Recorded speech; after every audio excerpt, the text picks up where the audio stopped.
आज मुझे घर से निकलते निकलते ही देर हो चुकी थी और मुझे इस बात का डर था कि कहीं मेरी बस ना निकल जाए, क्योंकि मुझे यहाँ से बहुत दूर जाना था और तकरीबन 1 घंटा तो वहाँ पहुँचने में ही लग जाता था। लेकिन मेरी नौकरी अच्छी थी, मुझे अच्छे पैसे मिल रहे थे, इसलिए मैं यहाँ आने जाने की परेशानियों को बर्दाश्त कर रही थी। अभी भी मैं तेज कदमों से चलती हुई बस स्टॉप पर आ गई और कुछ ही देर में बस आई तो मैं तुरंत उसमें सवार हो गई। बस में बैठने के बाद मैंने एक सुकून की सांस ली।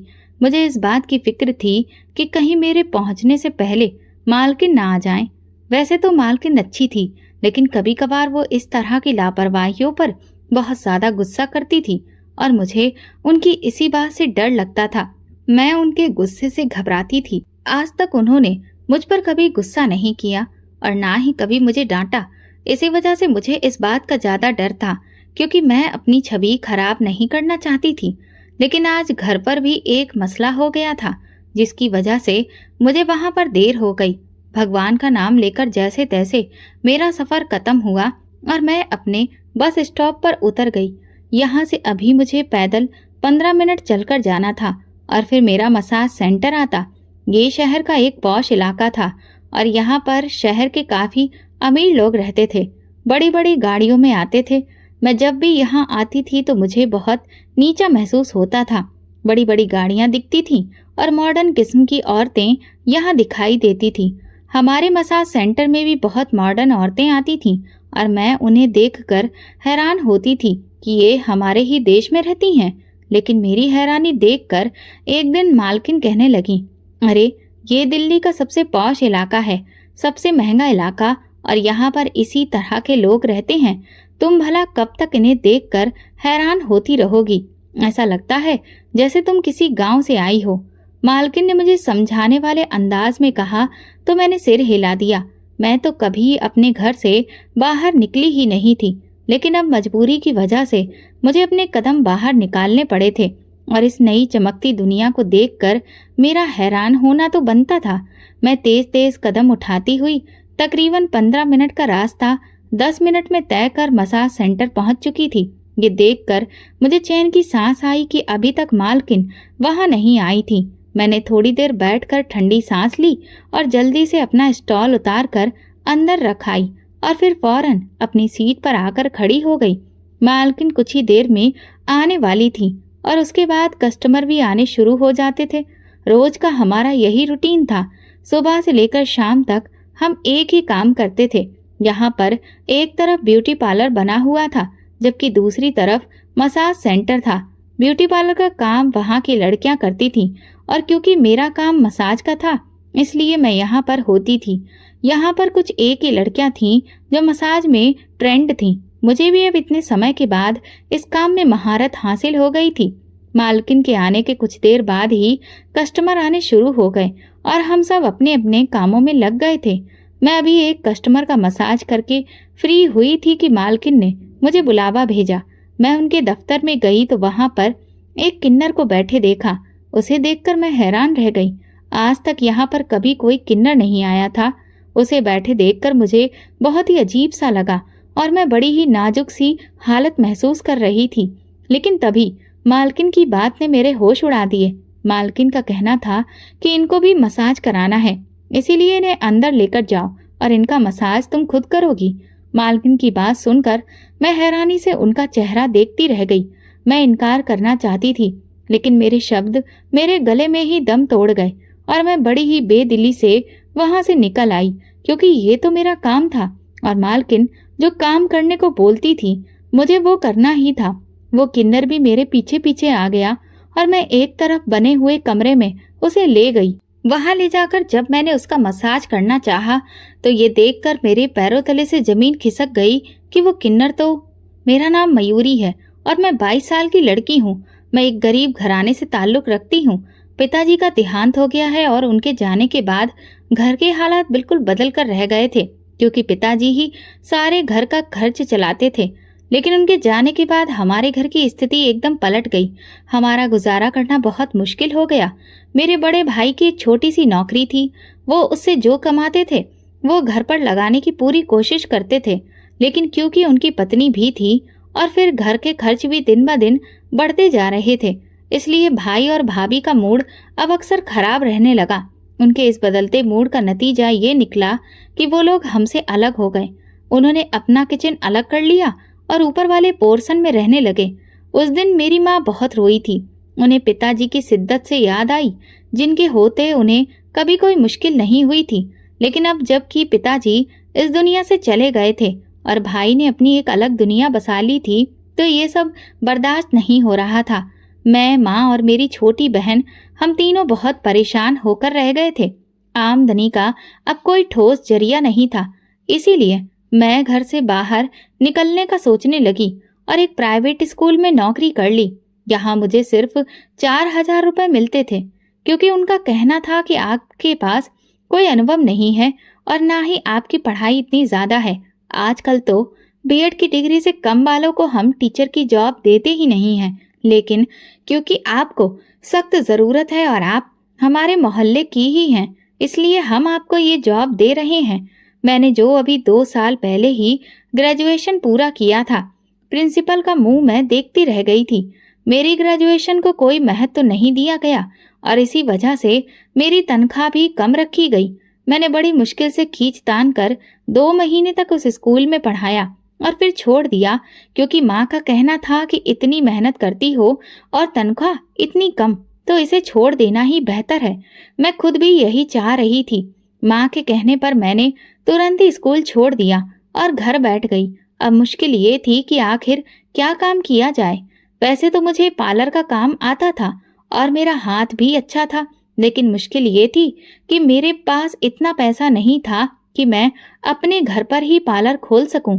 इसीलिए आजकल मैं सोच विचार कर रही थी कि किसी से पैसे उधार मांग लूं, जो पार्लर का काम चलने के बाद वापस कर सकूं। लेकिन इस सिलसिले में अभी तक मेरे मन में कोई भी ऐसा इंसान नहीं आया था। घर के हालात भी दिन ब दिन बिगड़ते जा रहे थे, क्योंकि माँ की दवाइयाँ और घर का राशन खत्म हो चुका था और हम तीनों माँ बेटियां अब एक दूसरे की शक्ल देख रही थीं। इसी सब मुश्किल में मुझे अचानक से सोनी दीदी का ख्याल आया। सोनी दीदी हमारी गली में कुछ घर छोड़कर रहती हैं। वो शहर के एक मशहूर इलाके में किसी पार्लर में नौकरी करती हैं। उन्होंने एक बार मुझे पहले भी नौकरी के बारे में बताया था और कहा था कि अगर तुम चाहो तो मैं तुम्हें वहां पर लगवा सकती हूँ। तुम्हें सैलरी भी काफी अच्छी मिलेगी। लेकिन तब मेरे पिताजी जिंदा थे, इसीलिए मैंने हाँ ही नहीं भरी थी, क्योंकि मुझे पता था कि मेरे पिताजी तैयार नहीं होंगे। लेकिन अब क्योंकि मुझे जरूरत थी और पिताजी भी जिंदा नहीं रहे थे, इसलिए मैंने सोनी दीदी से बात करने की ठानी और उसी वक्त माँ को बताकर मैं उनके घर चली गई। मेरी किस्मत अच्छी थी कि सोनी दीदी मुझे घर पर ही मिल गईं। वो पार्लर पर जाने की तैयारी कर रही थी और जब मुझे उन्होंने आते देखा तो बड़ी ही खुशी से मुस्कुरा दी। फिर पूछने लगी, क्या हुआ मयूरी, तुम यहाँ सुबह सुबह आई हो, सब ठीक तो है? मैंने गहरी सांस भरते हुए कहा, सोनी दीदी सब ठीक ही तो नहीं है। घर के हालात तो अब आपके सामने ही हैं और फिर माँ की दवाइयाँ भी खत्म हो गई हैं और राशन भी खत्म हो चुका है। भैया तो अब बिल्कुल भी पूछते नहीं, चुपचाप घर में आकर खामोशी से ऊपर चढ़ जाते हैं। मुझे तो समझ नहीं आ रहा कि हालातों में मैं क्या करूं। ऐसी सोच विचार में थी कि आपके दिए गए 2 साल पहले के ऑफर का मुझे अचानक से याद आ गया। सोनी दीदी, मैं अब पार्लर में काम करना चाहती हूँ। क्या आप अभी भी मुझे अपने पार्लर में नौकरी दिलवा सकती हैं? मैं बड़ी ही उम्मीद लेकर सोनी दीदी के चेहरे की तरफ देख रही थी और उस वक्त मेरा दिल तेजी से धड़क रहा था, क्योंकि ये मेरे लिए अब एक आखिरी उम्मीद थी। सोनी दीदी मुस्कुराकर कहने लगी, अरे हाँ हाँ, क्यों नहीं लगवा सकती हूँ। मेरी मालकिन ने अपने पार्लर के साथ में एक मसाज सेंटर भी खोल लिया है और अब उन्हें वहाँ पर स्टाफ की जरूरत है। मैं इस बारे में उनसे बात करती हूँ। मुझे पूरा भरोसा है कि वो तुम्हें काम जरूर दे देंगी।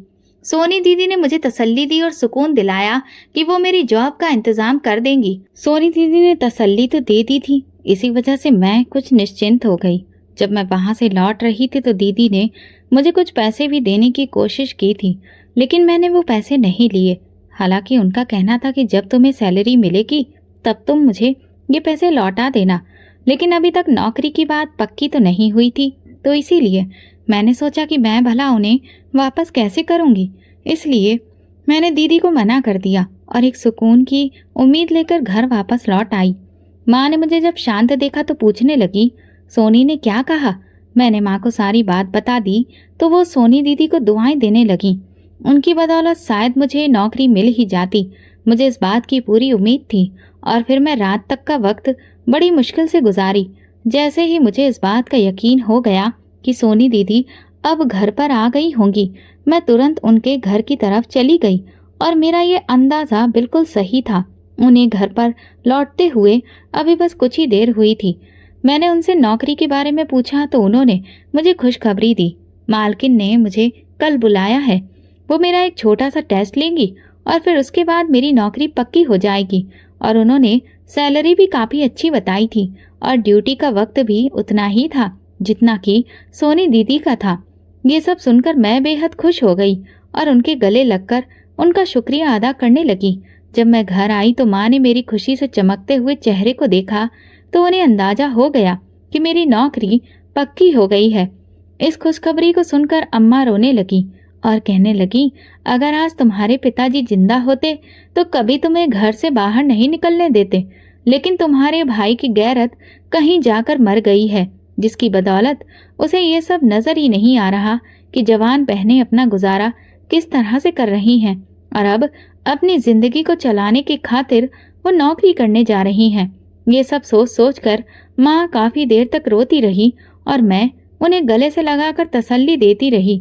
मुझे अब बस कल का इंतजार था जब मैं वहां पर जाती और मालकिन को टेस्ट देकर पास होती और वहां पर मेरी नौकरी पक्की हो जाती, क्योंकि मुझे यकीन था कि मैं कामयाब होकर जरूर आऊंगी। अगले दिन मैं सोनी दीदी के साथ ही उधर आ गई थी और यहाँ पर इतना बड़ा पार्लर और मसाज सेंटर देखकर मैं तो हैरान रह गई। ये शहर के काफी महंगे इलाके में बना था जहाँ पर बड़े बड़े घरों की औरतें आती थीं।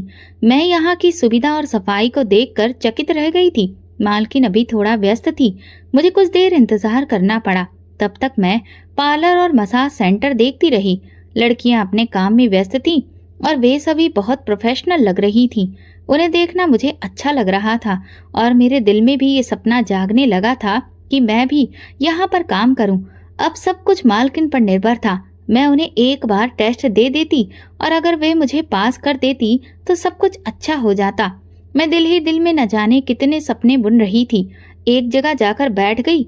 ये वेटिंग एरिया था। सोनी दीदी आते ही अपने काम में व्यस्त हो गई थी, जबकि कुछ देर इंतजार के बाद अब मेरी बारी आ चुकी थी। मालकिन ने मुझे बुलवाया था। मैंने सोनी दीदी के साथ चलने को कहा, लेकिन वे अपने काम में बिजी थीं, इसलिए मेरे साथ नहीं आ सकी। मैं सीधा मालकिन के ऑफिस में चली गई। मालकिन का ऑफिस भी उनकी तरह शानदार था और वे खुद भी बेहद खूबसूरत थीं। इस वक्त उन्होंने मॉडर्न कपड़े पहने थे, पैंट कोट, ऊपर से उनके सुनहरे बाल, हल्का हल्का मेकअप और काफी महंगी ज्वेलरी। उन्हें देखकर मैं कुछ पल के लिए स्तब्ध रह गई और खुद को बहुत ही साधारण महसूस करने लगी, क्योंकि मेरे कपड़े उनके सामने फीके लग रहे थे। इसके बाद मालकिन ने बड़े ही पेशेवर अंदाज में मुझसे कुछ सवाल किए और फिर मुझे एक लड़की का मसाज करने के लिए कहा। मालकिन खुद मेरे साथ वहां तक आई और मुझे खड़े होकर देखती रही। मैंने अपनी पूरी कोशिश की कि मैं टेस्ट अच्छा दूं और ऐसा ही हुआ। मालकिन को मेरा काम पसंद आया था। उन्होंने फेशियल मसाज का टेस्ट लिया और बातें समझने के बाद मुझे फाइनल कर दिया। उन्होंने मुझे अपने मसाज सेंटर में नौकरी दे दी। ये मेरे लिए बहुत खुशी का दिन था। उन्होंने मुझे अच्छी सैलरी भी दी, जो मेरे घर के सारे खर्चों को पूरा करने के लिए काफी थी। आने जाने की थोड़ी परेशानी जरूर थी, क्योंकि रोज इतना सफर करके आना और फिर उतना ही सफर करके वापस जाना मेरे लिए मुश्किल था। लेकिन कुछ दिनों बाद मैंने इस सब की आदत डाल ली थी।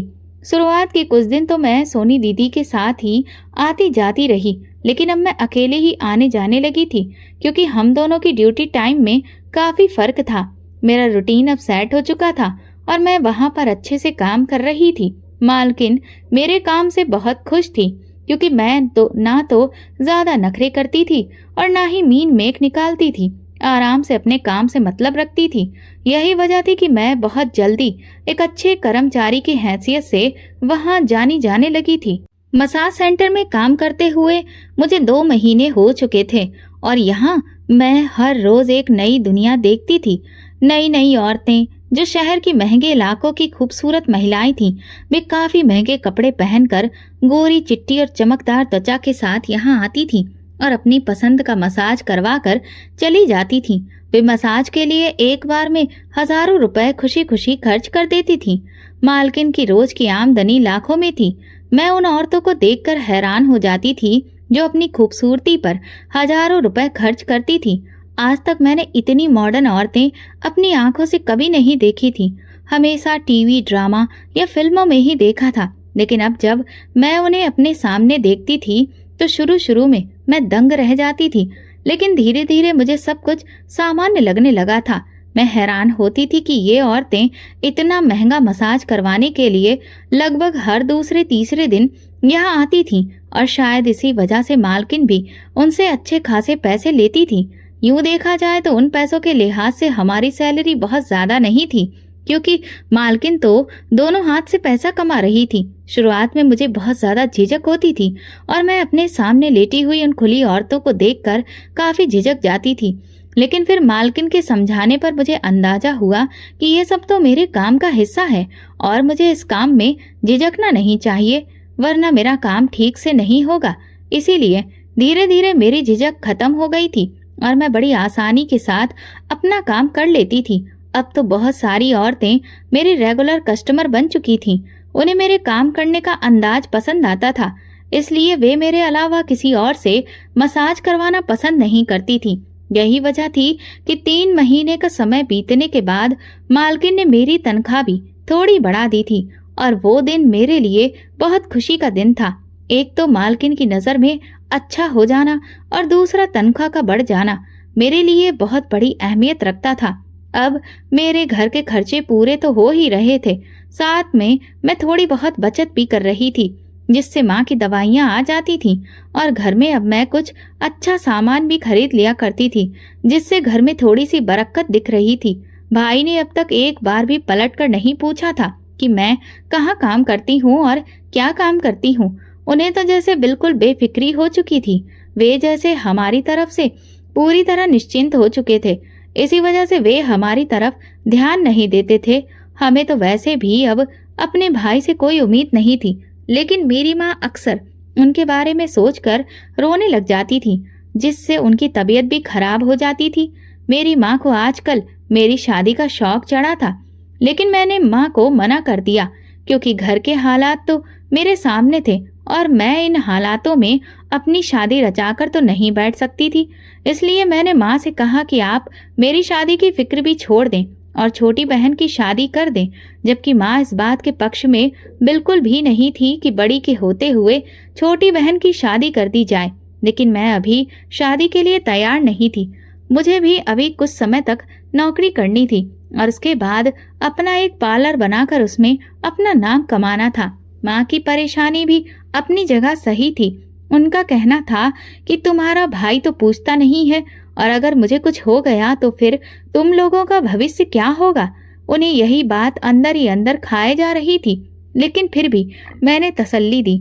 भला इसके अलावा मैं और कर भी क्या सकती थी। इस मसाज सेंटर में काम करके मुझे अच्छा एक्सपीरियंस मिल रहा था और मैं यहाँ पर बहुत ही सुकून से काम कर रही थी। यहाँ का एक्सपीरियंस हासिल करके मैं अपना पार्लर सेट करना चाहती थी। सोनी दीदी भी इस मामले में मेरा साथ देने को तैयार थी। उनका कहना था कि तुम यहाँ पर काम करके एक्सपीरियंस हासिल करो और फिर मैं तुम्हारा पार्लर सेट करने में तुम्हारी मदद करूंगी। इस मामले में मैं किस्मत वाली थी कि मुझे सोनी दीदी का साथ मिला था। आज भी मैं रोज की तरह मसाज सेंटर आई थी और अपने काम में व्यस्त थी कि तभी अचानक एक अजीब सा शोर हुआ, जिसकी वजह से मैं परेशान हुई।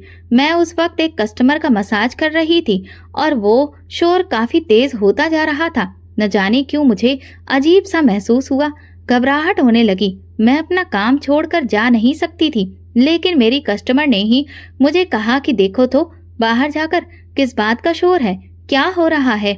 मैं भी फौरन अपने हाथों को साफ करने के बाद बाहर आई तो देखा कि बाहर एक कस्टमर काफी ऊंची ऊंची आवाज में बोल रही थी, जबकि मसाज सेंटर की सब लड़कियां उसके आसपास खड़ी थीं और उसे तरह तरह से समझाने की कोशिश कर रही थी। उनका कहना था कि मैंने खुद अपनी आंखों से यहाँ पर कैमरा देखा है, आखिर तुम लोग हमारी प्राइवेसी का ध्यान क्यों नहीं रखते? तुम लोगों ने ये कैसा काम फैला रखा है? वो काफी तेज आवाज में हमारे मसाज सेंटर के बारे में इल्जाम लगा रही थी। लड़कियां उसे शांत करने की कोशिश कर रही थी, लेकिन शायद वो औरत कुछ भी समझने के मूड में नहीं थी। यही वजह थी कि वो और भी बुलंद आवाज में चिल्लाने लगी और चिल्लाते हुए ही वहां से बाहर चली गई और जाते जाते धमकी भी दे गई। उसका कहना था कि अब वो इस मसाज सेंटर पर केस करेगी और फिर हमें मजा दिखाएगी। इतनी देर में मालकिन को भी किसी ने सूचना दे दी। मालकिन वहां पर आ चुकी थी और जब उन्हें इस सारे मामले की खबर हुई तो वे काफी परेशान हो गई। हालांकि परेशान तो अब मैं भी थी और घबरा भी गई थी, क्योंकि आज तक कभी ऐसा कुछ भी सुनने या देखने में नहीं आया था। न जाने वो औरत इतना बड़ा इल्जाम लगाकर क्यों गई थी और फिर उसका इस तरह से चिल्लाना और जाते जाते धमकी देना हम सबको परेशान कर गया था। लेकिन फिर मालकिन ने हम सबको तसल्ली दी और कहा, अक्सर दूसरे मसाज सेंटर वाले हमारे मसाज सेंटर को बदनाम करने के लिए ऐसे हथकंडे अपनाते रहते हैं, इसीलिए तुम लोगों को घबराना नहीं है, बस अपने काम की तरफ ही ध्यान रखना है। मालकिन ने सबको हिम्मत देते हुए अपनी सफाई पेश की और फिर सबको काम की तरफ वापस लगा दिया। सारी लड़कियां खामोशी से अपना अपना काम करने लगीं। वे जिस जिस कस्टमर को संभाल रही थी वे सब भी तरह तरह के सवाल पूछने लगे, लेकिन मालकिन धीमी सी मुस्कान के साथ सबको शांत करने में लगी थी। इसीलिए सब कस्टमर दोबारा से अपनी सर्विस लेना शुरू कर चुके थे। मैं भी उलझन में थी, क्योंकि मेरे लिए ये नई बात थी। यहाँ पर काम करते हुए मुझे इतना वक्त हो गया था, लेकिन आज तक कभी मैंने ऐसा कुछ भी नहीं देखा था और ना ही कभी ऐसा हुआ था। लेकिन आज न जाने क्या गलतफहमी हो गई थी और उस औरत ने जिस तरह यहाँ पर तमाशा बना दिया था, उससे पार्लर और मसाज सेंटर के नाम पर दाग भी लग सकता था। मालकिन अभी तक वहीं मौजूद थी। उन्होंने यहाँ पर मौजूद कस्टमर और स्टाफ को तो समझा दिया था, लेकिन मैं उनके चेहरे पर अभी भी परेशानी देख सकती थी। शायद उनकी ये परेशानी भविष्य में सच होने वाली थी, लेकिन इस बारे में अभी तो मैं कुछ पक्के तौर पर नहीं कह सकती थी। आज इसीलिए पार्लर में सन्नाटा छाया था। लड़कियां काफी सहम गई थीं और घबराए हुए अंदाज में अपने अपने काम में लगी थीं। इस हादसे को गुजरे हुए 1 हफ्ता हो गया था। इसके बाद दोबारा इस तरह का कोई हादसा पेश नहीं आया और ना ही वो कस्टमर दोबारा पलटकर हमारे यहाँ आई। लड़कियां भी अब अपने रोजाना के रूटीन के मुताबिक काम कर रही थीं। यहाँ तक कि उस हादसे से जुड़ी हुई अभी तक कोई खबर भी हमें सुनाई नहीं दी थी। लेकिन आज जब मैंने मालकिन के कमरे में उस किन्नर को देखा तो मैं कुछ परेशान हो गई। मुझे बहुत गुस्सा आया और अंदर से अजीब सा महसूस हुआ जब मालकिन ने कहा कि तुम इसे मसाज के लिए ले जाओ और इसका मसाज तुम ही करोगी, ये बहुत खास है। मालकिन की बात सुनकर मैं हैरान रह गई। मुझे मालकिन से इस बात की उम्मीद नहीं थी कि वो मुझे ही इस किन्नर का मसाज करने को कहेंगी। मैं उन्हें इनकार करना चाहती थी और ये कहना चाहती थी कि मैं ये काम नहीं कर सकती, आप किसी और से करवा ले। लेकिन फिर ख्याल आया कि इस तरह मैं मालकिन की गुड लिस्ट से निकल जाऊंगी और वो बाकियों की तरह मुझे भी अच्छा नहीं समझेंगी। इसलिए अपने दिल की बात को दबाते हुए मैंने उससे आदर से कहा, चलिए मेरे साथ। उसे इज्जत देना भी मेरे प्रोफेशन का हिस्सा था, इसलिए मैं उसे बड़ी ही तमीज से मालकिन के कमरे से लेकर आई थी, जबकि मेरे चेहरे पर उलझन साफ दिखाई दे रही थी कि मैं ये काम नहीं करना चाह रही। मैं उसे लेकर एक तरफ बने हुए कमरे में चली आई। ये मसाज सेंटर का सबसे खास कमरा था और यहाँ पर मसाज करने के चार्ज बाकी कमरों की तुलना में काफी ज्यादा थे, क्योंकि इस कमरे में मालकिन ने ऐसा डेकोरेशन करवाया था जो दिमागी और मानसिक सुकून देता था। यहाँ आकर औरतें एकदम से हैरान हो जाती थीं। मैं खुद भी जब पहली बार इस कमरे में आई थी तो इसे देखकर बहुत दंग रह गई थी, क्योंकि इतना खूबसूरत और कुदरती नजारा था कि मेरी आंखें यकीन नहीं कर पा रही थी। इसीलिए तो इस कमरे के लिए मालकिन खास तौर पर ज्यादा पैसे चार्ज करती थी और यहाँ पर आजकल सिर्फ मुझे आने की इजाजत थी। अगर मैं कभी गैर मौजूदगी में होती तो फिर यहाँ बस एक और लड़की ही आ सकती थी। इसीलिए मालकिन ने मुझे उस किन्नर को इस खास कमरे में लाने को कहा था। मैं उसे यहाँ लाई और अपनी तैयारी में व्यस्त हो गई। तमाम चीजें निपटा कर मैंने सामने मेज पर रखी, लाइट्स को बहुत हल्का कर दिया और फिर उसे अपने लिबास को उतारने के लिए कहा। क्योंकि ये हमारे प्रोफेशन का हिस्सा था। हम कस्टमर के जो ड्रेस होती थी उन्हें हटाकर उनके ऊपर हमारे पास मौजूद सफेद कपड़ा डाल देते थे, जिससे उनके कपड़े खराब ना हो और वो औरतें भी आंशिक रूप से ढक जाती थीं। इसके बाद ही हम मसाज शुरू करते थे। मसाज खत्म हो जाने के बाद हम उन्हें वहां पर कुछ देर आराम करने के लिए छोड़ देते थे। मेरे कहने पर वो किन्नर सामने मौजूद मसाज टेबल पर लेट गया और बड़े ही चौकन्ने अंदाज में आसपास देखने लगा। जब मैं उसके पास आई तो वह एकदम से मुझसे बोला, मुझे मसाज नहीं करवाना, तुम वहां जाकर आराम से बैठ जाओ, या फिर ऐसा करो कि यहाँ से बाहर चली जाओ। मैं कुछ देर यहाँ पर बैठना चाहता हूँ। ये सुनकर मैं दंग रह गई। उसने तो मसाज के पैसे दिए थे और अब वो कह रहा था कि मुझे मसाज नहीं करवाना। मुझे ऐसा लगा शायद उसे मेरे चेहरे की नाराजगी पसंद नहीं आई, इसीलिए मैंने दोबारा से प्रोफेशनल मुस्कान अपने चेहरे पर लाते हुए उसे कहा, मैं माफी चाहती हूँ अगर आपको मेरी कोई भी बात बुरी लगी हो, लेकिन आपने मसाज के पैसे दिए हैं तो आप ये सर्विस लिए बिना तो यहाँ से नहीं जा सकते। मैं बड़े ही नरम अंदाज में उससे बोली तो वो कहने लगा, मैं तुमसे अपनी फीस वापस तो नहीं मांग रहा ना, मैं जैसा कह रहा हूँ चुपचाप वैसा करो, या तो वहां जाकर बैठ जाओ और खामोश रहो। इस कमरे में जो कुछ हुआ या फिर होने जा रहा है वो तुम्हें नहीं पता और ना ही तुम्हें उसके बारे में कुछ जानना है, इसीलिए अपनी जुबान बंद रखना। उसने मुझे अजीब तरह से धमकाने वाले अंदाज में कहा, जिससे मैं बहुत ज्यादा डर गई। मुझे बहुत अजीब सा महसूस होने लगा कि आखिर ये सब क्या है। फिर मुझे इस बात का जल्दी ही एहसास हुआ कि वो कोई किन्नर नहीं है बल्कि एक भरपूर मर्द है, क्योंकि उसके चेहरे पर एक अजीब सा कड़कपन था। लाइट में मैं पहले ही काफी हल्की कर चुकी थी, इसीलिए वो आंखें सिकोड़कर सारे कमरे में घूम फिर कर देख रहा था और फिर एक जगह पर आकर वो एकदम से रुक गया, जैसे कि उसे किसी बात का शक हुआ हो। और फिर अचानक वो मेरी तरफ बढ़ा और मुझसे कहने लगा, तुम यहाँ से बाहर जाओ और 5 मिनट के बाद अंदर आ जाना। मैं तो घबरा गई और फौरन उठकर बाहर की तरफ चल दी, लेकिन उसकी आवाज ने मेरे कदम रोक लिए। वो कहने लगा, बाहर जाकर किसी से कोई बात मत करना और 5 मिनट के बाद खामोशी से अंदर वापस आ जाना। मैंने चुपचाप सिर हिला दिया। सच कहूं तो उस वक्त मैं बहुत ज्यादा खौफजदा हो चुकी थी और समझ में नहीं आ रहा था कि आखिर वो कर क्या रहा है। मुझे अभी तक उसकी सच्चाई के बारे में कुछ भी एहसास नहीं था कि वो एक किन्नर था या फिर एक मर्द, और वो वहां पर क्यों आया था। मैं अजीब सी उलझन का शिकार हो गई थी और ये उलझन मेरे चेहरे पर साफ दिखाई दे रही थी, क्योंकि एक लड़की ने वहां मुझसे पूछा भी, मयूरी तुम्हें क्या हुआ है, तुम कुछ परेशान दिखाई दे रही हो।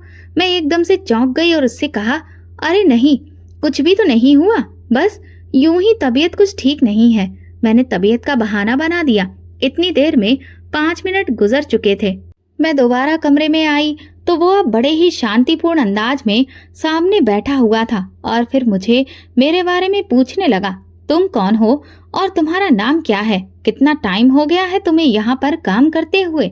मैं उसे अपने बारे में बताती चली गई, जिसे सुनकर वो सिर हिलाता गया और फिर चला गया। उसने मुझसे मसाज नहीं करवाया था, लेकिन मैंने मालकिन से ये बात नहीं की थी और उन्हें कुछ नहीं बताया था। शायद ये मेरी गलती थी, मुझे उन्हें बताना चाहिए था, लेकिन ना जाने क्यों मैंने ये बात छुपा ली। और फिर अगले ही दिन जब मैं मसाज सेंटर आई तो उसके कुछ ही देर बाद पुलिस के कुछ लोग वहां पर आ गए। उनमें कुछ महिला पुलिस थी और कुछ आदमी भी थे, और वहां आते ही उन्होंने एक एक करके कमरे की तलाशी लेना शुरू कर दी। मालकिन उस वक्त अपने ऑफिस में थी। वो बाहर निकली, उनके चेहरे पर डर और परेशानी साफ नजर आ रही थी। मैं खुद बहुत घबराई हुई थी और मेरे साथ की बाकी लड़कियां भी उस वक्त घबराए हुए अंदाज में एक तरफ जाकर खड़ी थीं। हमारे चेहरों पर सवाल साफ दिख रहे थे। इतने में उन्होंने वहां तलाशी के दौरान कुछ खास कमरों से कैमरे बरामद किए और उन कमरों में काफी तरह की वीडियोस थी जो बड़े घर की औरतों की मसाज करवाने की थी, और उसमें कुछ और वीडियो भी थी जिनके बारे में मुझे पता नहीं था। मैं तो सिर्फ मसाज का ही काम करने आई थी और इस तरह के वीडियो के बारे में जानकर मैं खुद बेहद परेशान हो गई थी।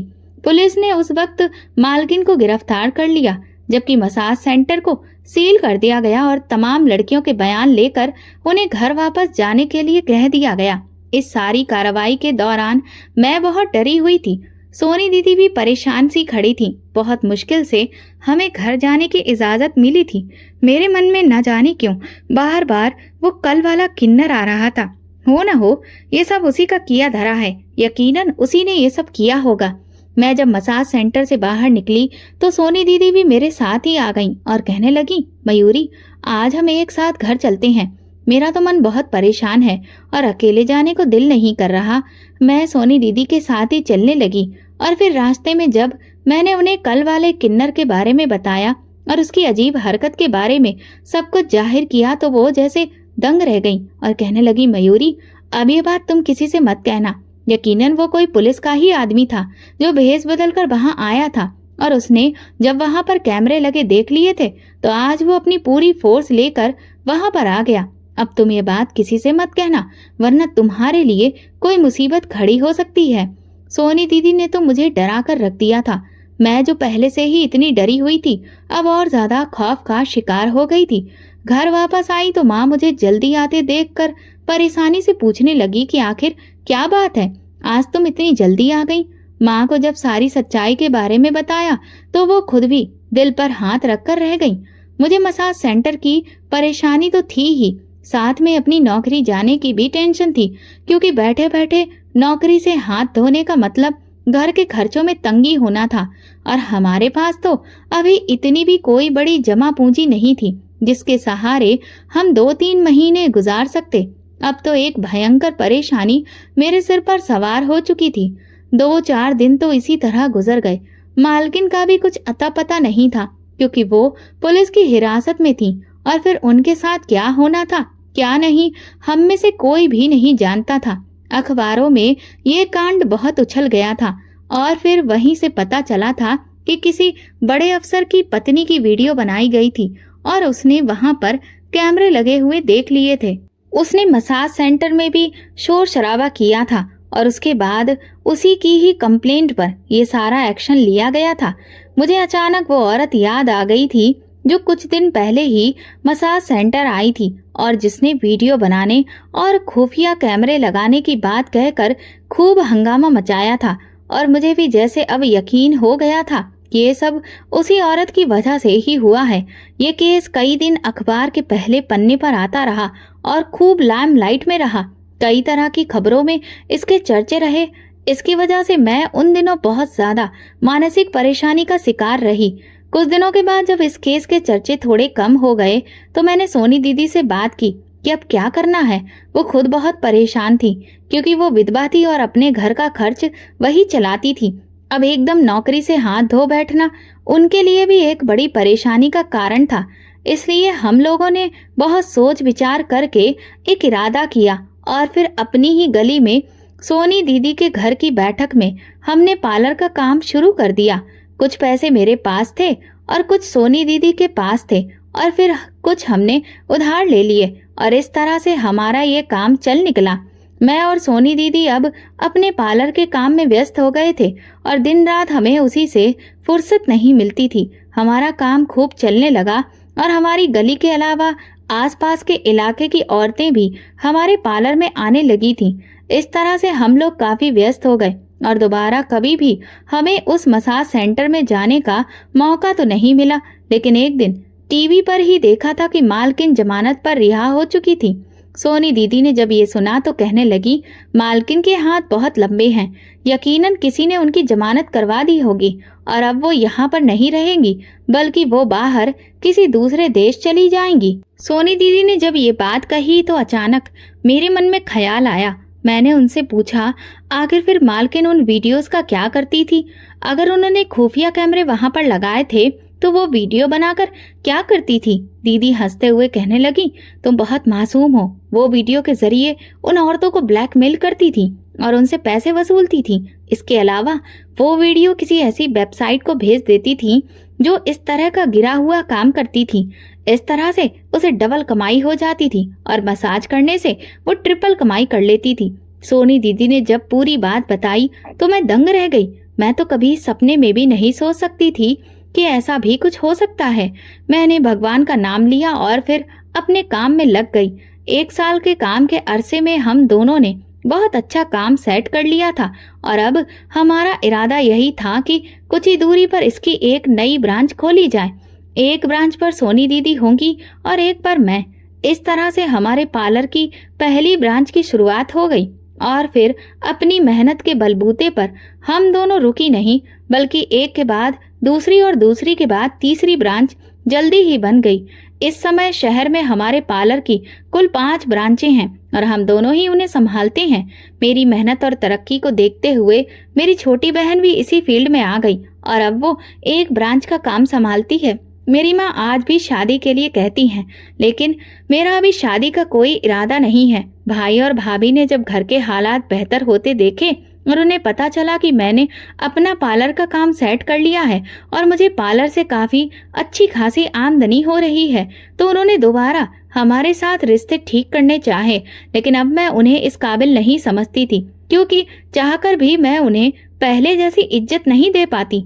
भाई और भाभी अब अक्सर माँ के पास आ जाते और इधर उधर की बातें करके चले जाते, जबकि मेरे लिए उनकी कोई अहमियत नहीं थी। मेरी माँ अब दुनियादारी के चलते रिश्ता निभा रही थी, वरना भैया के रवैये से उनका दिल बहुत दुखी था और वो भी अब उन्हें पहले जैसी मोहब्बत और महत्व नहीं दे पा रही थी। मुझे और मेरी बहन को इस तरह कामयाब देखकर माँ बहुत खुश थी और हमें दुआएं देती थी। मैंने पहले दिन से ही तय कर लिया था कि मैं अपने इस प्रोफेशन में कभी भी किसी भी तरह का 2 नंबर का काम नहीं करूंगी और आज इतने साल गुजर जाने के बावजूद मैं अपने वादे पर कायम हूँ। यही वजह है कि मेरा काम खूब फल फूल रहा है। आज मेरे घर के हालात इतने बेहतर हो चुके हैं कि अब मेरे नए घर का निर्माण शुरू हो चुका है। जल्दी ही मैं अपनी छोटी बहन और माँ के साथ अपने खुद के घर में रहूंगी। ये सब देखकर मेरे भैया भाभी को अब हमसे जलन होने लगी है और इसीलिए वे हमारे बारे में तरह तरह की बातें आसपास फैला रहे हैं। लेकिन मुझे अब इससे कोई फर्क नहीं पड़ता, क्योंकि जब लोग आपकी बराबरी नहीं कर पाते तो वे आपको नीचे गिराने की कोशिश करते हैं। वे मेरे दुख के साथी कभी नहीं रहे और इसीलिए मेरे सुख के साथी भी कभी नहीं होंगे। दोस्तों, अगर आपको हमारी कहानी पसंद आई हो तो कमेंट करके ज़रूर बताएं। वीडियो को लाइक करें और ज़्यादा से ज़्यादा शेयर करें। अगर आप चैनल पर नए हैं तो सब्सक्राइब जरूर करें और नोटिफिकेशन बेल दबाएं ताकि अगली अपडेट सबसे पहले आपको मिले। धन्यवाद।